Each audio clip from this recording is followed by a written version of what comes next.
We know that you have a dream lover, and you have a dream house, and you have a dream car, and you have dream behavior of your children, and you have all of these things that you've been dreaming about. And we want you to know they can be realities, but you've got to believe them before they can be realities.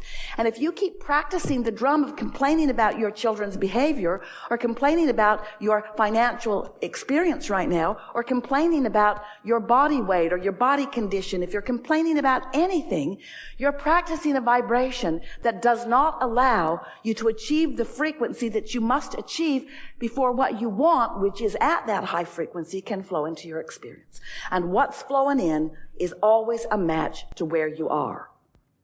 This vortex that the source within you is tending to is a very high frequency vortex where everything that you want is.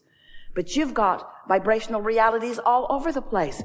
Every time you worried, every time you complained, there are all kinds of things that can manifest in your experience. You just get to choose. And don't you know? Don't you say, well, I saw that coming.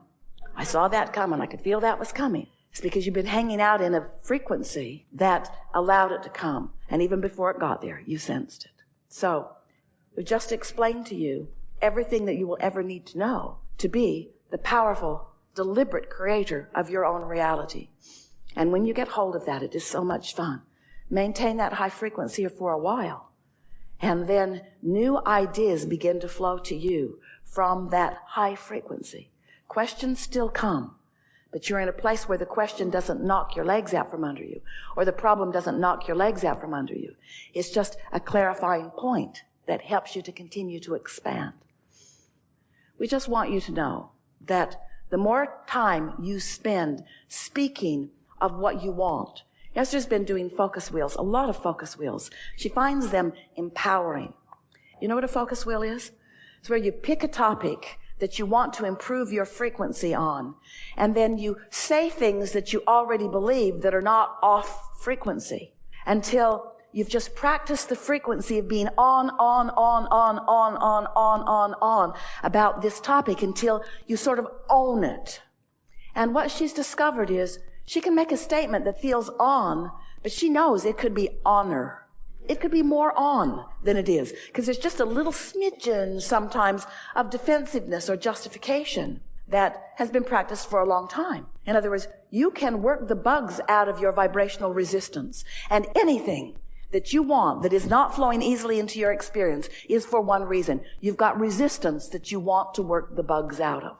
The question is, what's the easiest way to work the bugs out of it? Well, if you could just take a nap and wake up and take a nap and wake up and take a nap and wake up and take a nap and wake up and take a nap and wake up and take a nap and wake up and then sleep through the night and then wake up and then take a nap and wake up and take a nap and wake up and take a nap and wake up, you could get there pretty fast. But you've got this reality that you believe that you have to live, responsibilities, employers, children, mates. And so you can't just withdraw and then wake up and try again. We know you are facing reality. And we know sometimes it smacks you right in the face, knocks you off your disc. We know that.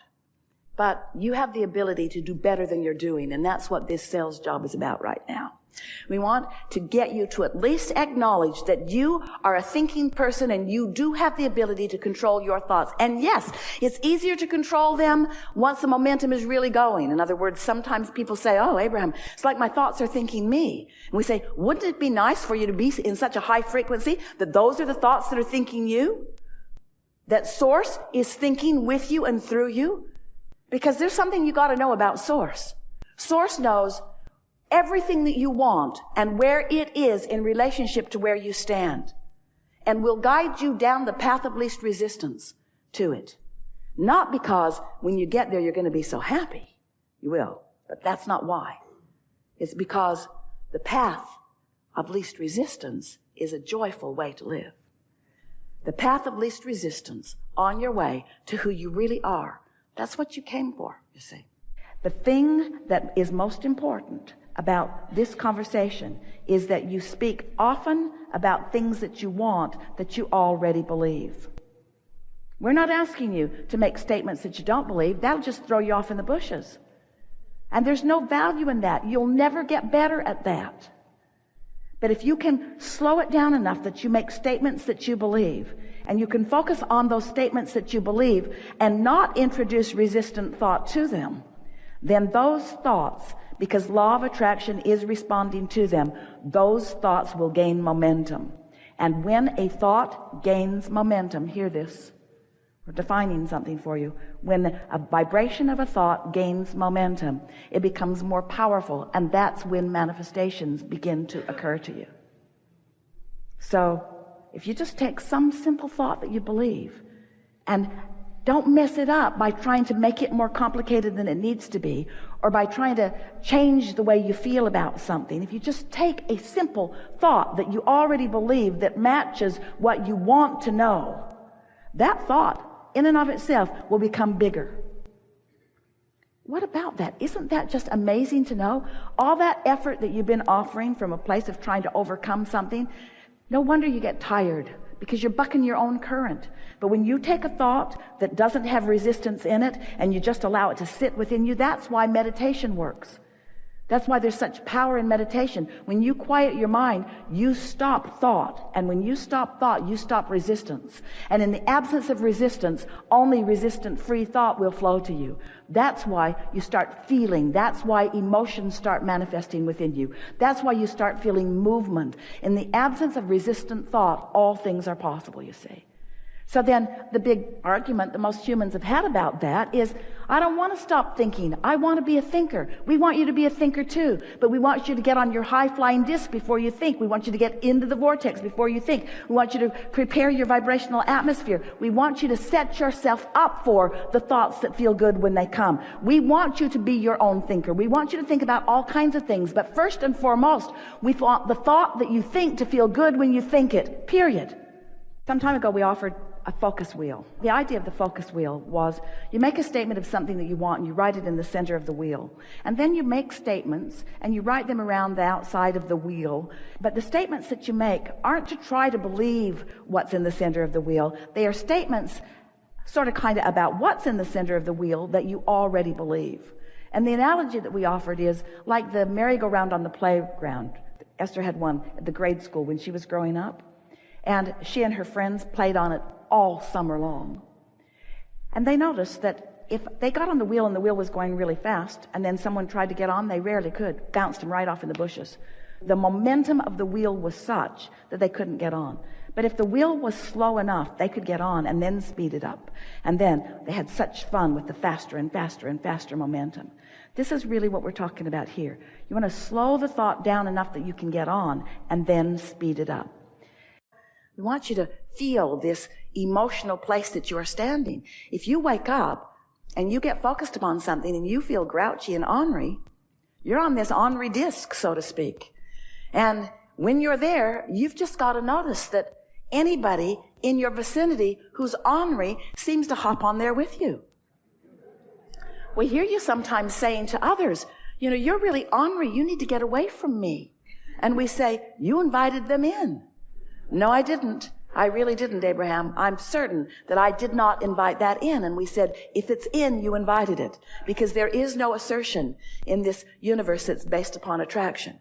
When you say yes to something, you include something wanted in your vibration. When you say no to something, you include something unwanted in your vibration. You're doing it all. And you can do it better than you have been doing if you understand the power of the law of attraction, and if you understand momentum.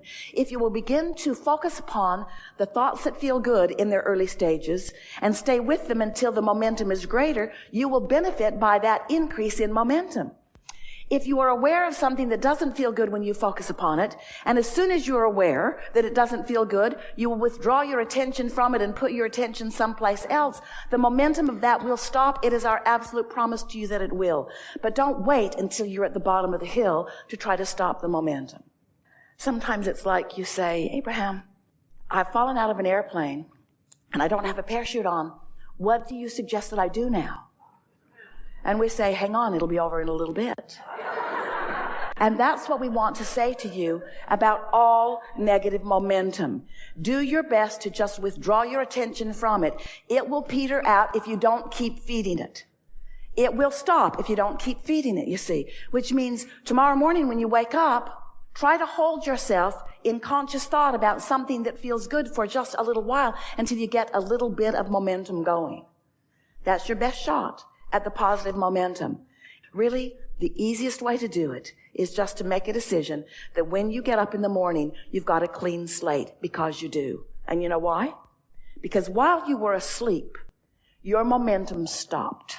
And when you wake up, you can start it anywhere you want to. Now, we acknowledge that it's likely when you first start this that you're probably going to start your momentum sort of the way it was yesterday, because you've got a memory, and because people around you are responding to you in the way they are, and because you're observing what is, and what is pretty powerful to observe.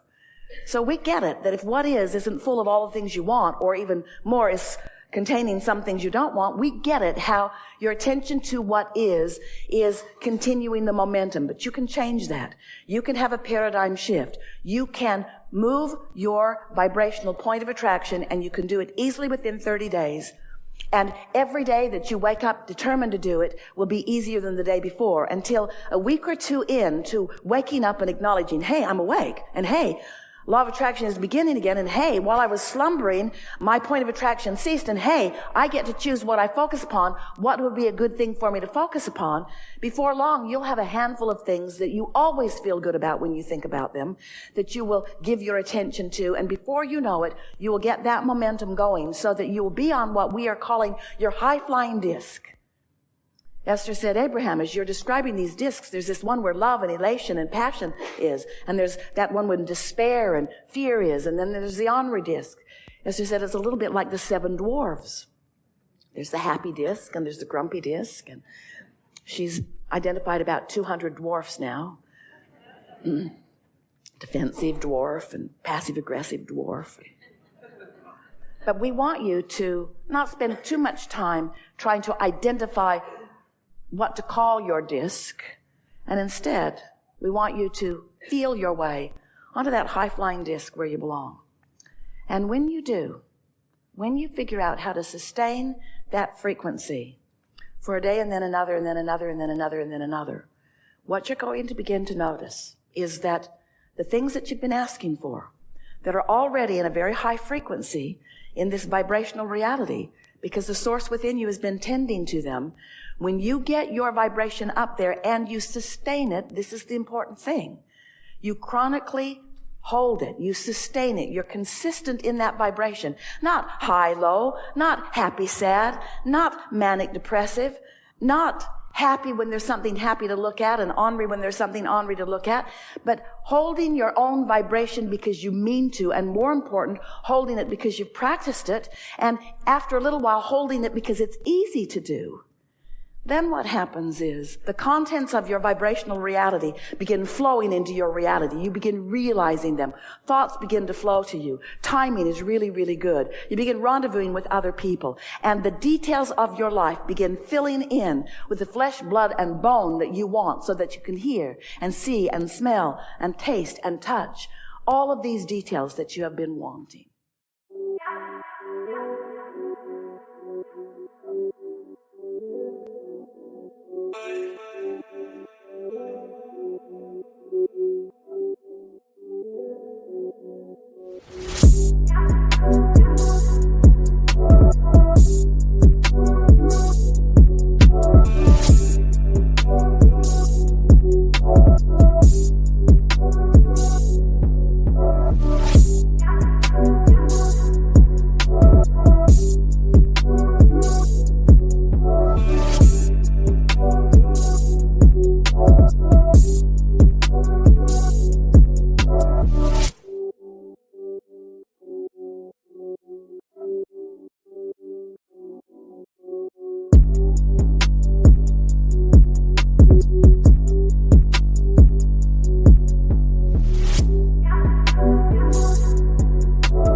It's starting to hit me. I'm tripping, it's raining, it's dripping. I'm dripping, it's starting to hit me. I'm dripping,